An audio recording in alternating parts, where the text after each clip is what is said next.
Good afternoon. Today is a very important day. Before me saying thanks for the opportunity, today, December 21, is the shortest day and longest night. It's called solstice. I think I should thank IOD for deciding on a day where day is shorter. That itself calls for a bigger celebration. And I think these sort of small informations we have started missing in life, I think that's the beginning part of ESG. So in my discussion, I would like to cover two things. What is ESG and SDG all about? What's happening? And then what are we doing as Equitas? And where are we heading together? So ESG by itself is a three vast subject, very complicated subject, but everyone can contribute towards it, whether it's an individual, whether it's a corporate. I don't think there's any line of division. So E, predominantly what we talk about environment now, very soon it will be ecology. I was sharing with ma'am, because environment is what I create, ecology is where you are part of the system. So if that being the reality, very soon E will transform into ecology. Now what are we, this is driven by predominantly international UN and nations, will decide E concept. So how am I going to do something towards E? S, when we touch into it, society, it's more local society, ethics, legality, country, boundaries driven. So how are companies, corporates and individuals are going to adopt? G is a governance. Governance is by design, most of the things are regulated, compelled. Now how will we make the spirit into ethics? How will we get diversity and inclusiveness in governance is going to be one key thing. So ECG or ESG is the criteria on which we develop SDG. So today in India, we are seeing one phenomenal thing happening across. I think we are one of the few countries at this point of time who is exploding in terms of infrastructure. There is physical infrastructure growth. Whether it's airports, we are looking at 100 plus airports coming up, 26 seaports, and the quantum of roads that's getting built up is, I think, put together somewhere I was reading bigger than Europe and North America put together. So which means the quantum of activity that's going around on physical and digital infrastructure is going to by itself be a growth leader, and that by itself will create an environment issue. So how are we going to handle that? That's one set of problem. Second set of opportunity and problem is how are we going to create jobs? That's one bigger problem which we is waiting with lot of youth population in annual. So how are we going to create entrepreneurs and employer relationship going forward? That's one addressable issue. Third thing is water and food, which is taken for granted with till this point of time. Incrementally, every 1 degree centigrade, if world is going to go up, somewhere I was reading at 2 degrees centigrade, fishes are going to get vanished from the ocean bed. So what are we going to do about that? So there is a global problem on E, domestic problem on E. There is a societal problem which every community, every state by itself can address, and governance play a very compelling role in terms of diversity and inclusiveness, because otherwise most of the rules and regulations everybody follows. So we'll come to it later. So we at Equitas, I keep saying, a role model became a business model. I can say with proud, our founder, director, Mr. Vasudevan, started this as a small entity. How do I empower women and how do I empower unserved and underserved? That was the genesis with which 16, 17 years back it was started. Then we became NBFC, MFI, we became largest MFI. Then we got the banking license 7 years back, where this entity or this business model is tangentially different from any other entity is one need to handle the duality here. On one side, you are actually catering to unserved and underserved set of segments who are at the Bharat side as well as within India, Bharat side, that is within city. So how are we going to empower them? That is one part of the story. How are we going to make a forced entrepreneur? Because most of the people who we see in our society are forced entrepreneurs by choice, because they lack skill, they lack proper education, they come out of a poor background, they sit and wonder what to do. So how are we going to make this forced entrepreneur to move towards a journey called entrepreneurship, which means the intent is not creating borrower alone. How do you create entrepreneur? So this by itself is a mission. And if we have to do that, how are we going to skill these people? So today we have largest women as a customer. That is the biggest diversity. We have 2.5 million women customers who look up to us with trust and hope that this is an entity. We have trained till now 7-8 lakh women. And we also do skill training programs on multiple. So skill has two levels. One is skill for survival. One is skill for specialization. As you go to the bottom of the pyramid, the requirement for skill to survive is very higher. Can I be doing this, doing that? So how am I going to skill them? So we run continuous skilling program. Third ecosystem which we provide is medical camps around the area where we are present, which means sustained effort of doing eye checkup. Because one small disease, like ma'am was saying, can throw a family out of life, out of their routine for days and months together. So we create an ecosystem where health, we create an ecosystem where skill training is done. We also create an ecosystem where these people are empowered towards starting an entrepreneur life. Today I can comfortably say that in our book of say $4.5 million of assets, average ticket size is 2 lakhs, which means that's the quantum of customers we have impacted, that's the quantum of society we have gotten. And the good part, as you keep doing this, is you are creating E side of the business very, very stronger in where you are present, which means you are creating an ecosystem and environment where you are present. Now we are the one of the few institutions, or maybe lonely institution, where we plow back 5% of our profits every quarter into CSR activity. I don't think there's any entity at this point of time which is actually doing that.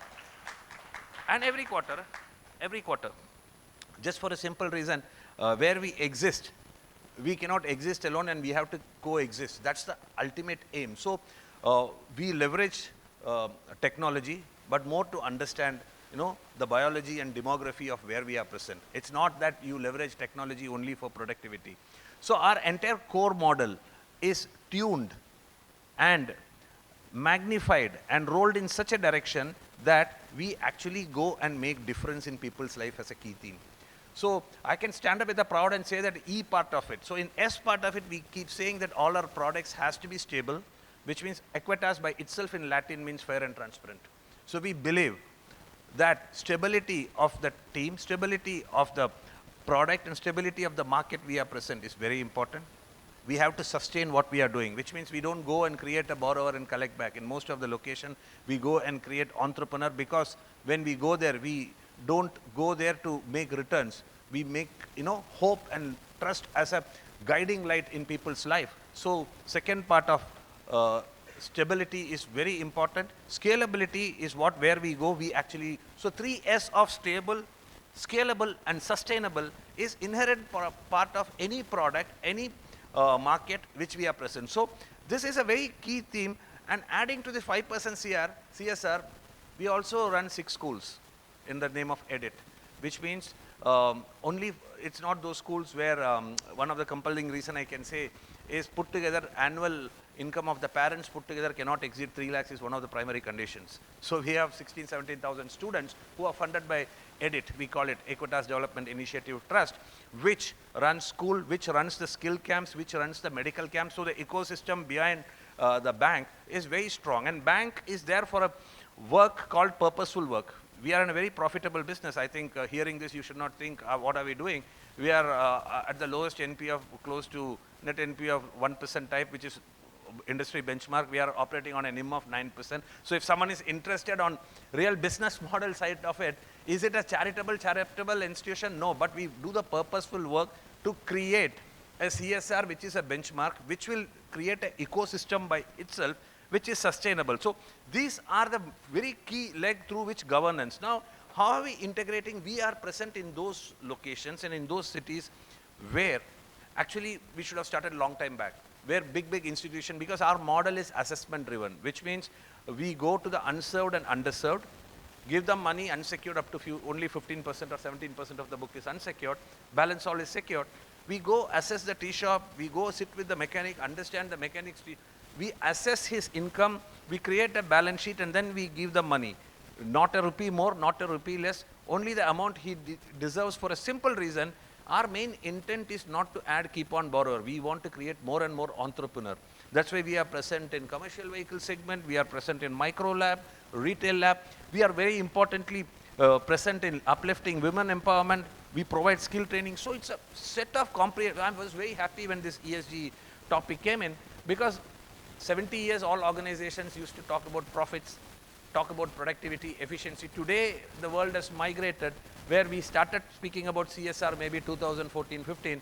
Now we are at a tipping point where with so much development happening, whomsoever, whatsoever are doing as a corporate, I was happy to listen to Mr. Lakshmi Narayan doing multiple initiatives. Wherever we can do, join hands with Mr. Lakshmi, we will be very, very good, because sometimes, you know, you learn from your big brother, and I think Tata does many things.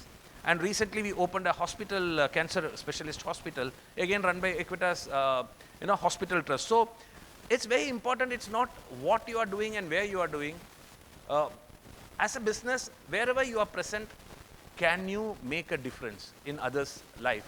And I think increasingly those are the businesses which will prosper.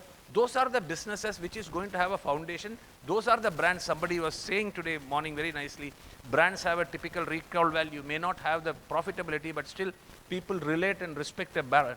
And that is the stage where we are entering, where people are going to evaluate what you are given back, what you are doing, adding to the profitability as an index. And net zero can be the net best profit what world is expecting in some coming days. Because two things which is going to happen is decarbonization, which all the manufacturers are working. And second important thing is, how do we get into net zero effect? By digitizing, by automating, like Lakshmi was saying that he could bring down the movement of cameras, and transmission is a very, very significant thing which we were not knowing. So I think these are all the impactful things happening at the manufacturer level, happening at the bankers level, and overall perspective. If you see, we have started connecting the dot, but the number of dots we need to connect is far, far higher than I was reading recently. Simplest addiction for the new gen people called gaming. We have 34 million gamers at any given point of time playing and consuming something like 34 or 35 terawatt power, which is equal to some 5-6 million cars just running in this place. Like, so how are we going to come out of this wrong addiction, wrong practices? How are we going to skill develop the next generation, saying that what is integrity, what is ethics, what is going to be the next skill needed? So quite a lot of skill development. So in education segment, the format and the impact that's needed needs a very contractual agreement. What we have, like morning somebody was saying, we just roll out degree holders and then they don't know what to hold. That's a reality. So how do we going to create a differentiation between need, greed, necessity, and over consuming? And most of us land up in buying the same phone because the RAM went up or the GB went up. How are we going to get out? Because all these things are going to leave carbon footprints, and in a very temporary custodian world we are in, how are we going to change the habits? So along with ESG, habits is going to be one critical thing, SDG. And in this, financial services play a very important part. And I keep saying, most of the banks say we want to be plastic free, this free, that free. You call it.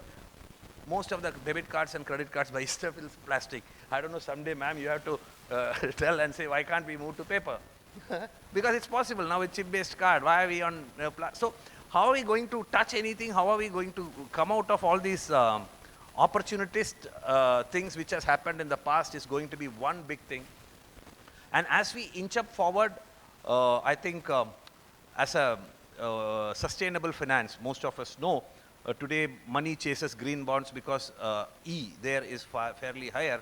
But I want to just give you, there are multiple things which will come in. For example, blue bonds are there, which is to take care of marine, because we can't forget what's water. There are yellow bonds which we are talking about solar. Then we need a big money inside this system to transition bonds, where one need to look at high carbon to low carbon if we have to become net zero. So from where are we going to generate this much amount of money to get a very sustainable future is something which all of us start thinking in. And when these things happen, it's imperative that people actually consume these products as an investment opportunities, one, and as a sensible responsibility, two. So maybe 10 years from now, most of us in this room, along with our FD and mutual fund, will be saying, I have a blue bond, I have a yellow bond, I have a green bond. That is a time, actually, bond markets, that is a time where participation of an individual towards progressive country, and that is a point where we can stand up and say, we are reforming and transforming is going to happen. Till that point of time, this journey will continue. We look forward for your support. And as I keep saying, all of us have a duty to perform. Lifting the next guy and no one left out is a fundamental SDG philosophy. We cannot make everyone a millionaire, but everyone can live a life with dignity. And for that, we need to go deeper and deeper and need to reach those set of society which I assure you wherever we are present, we will do it. For that to happen, we need your continued support in multiple consumption of other products too. Thank you for the time. Happy to take any questions.